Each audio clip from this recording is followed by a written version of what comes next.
Bayangkan, uang 10,2 triliun itu hampir hilang dari tangan rakyat. Bukan karena perang, bukan karena krisis, tapi karena hutan negara dikuasai secara ilegal. Di balik lebatnya pepohonan, negara bergerak diam-diam dan satu persatu kawasan ilegal ditertibkan. Dan hasilnya sangat mengejutkan. 10,2 triliun negara berhasil menyelamatkan. Penertiban hutan ilegal itu bukan hanya sekedar pohon.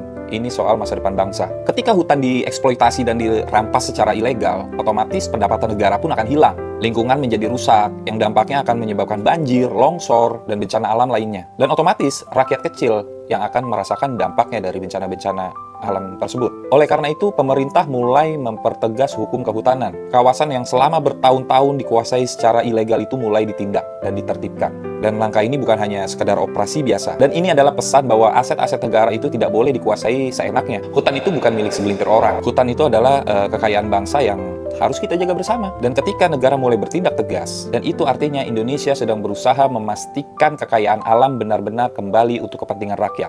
Dulu hutan-hutan ilegal itu dianggap sebagai untouchable, ya, tak bisa tersentuh. Dan sekarang negara mulai menunjukkan bahwa hukum Indonesia itu masih punya taring dan masih punya power. 10,2 triliun itu bukan angka yang kecil. Itu bukti bahwa menjaga hutan berarti menjaga masa depan Indonesia. Karena saat aset negara diselamatkan, sebenarnya yang sedang diselamatkan itu adalah hak rakyat.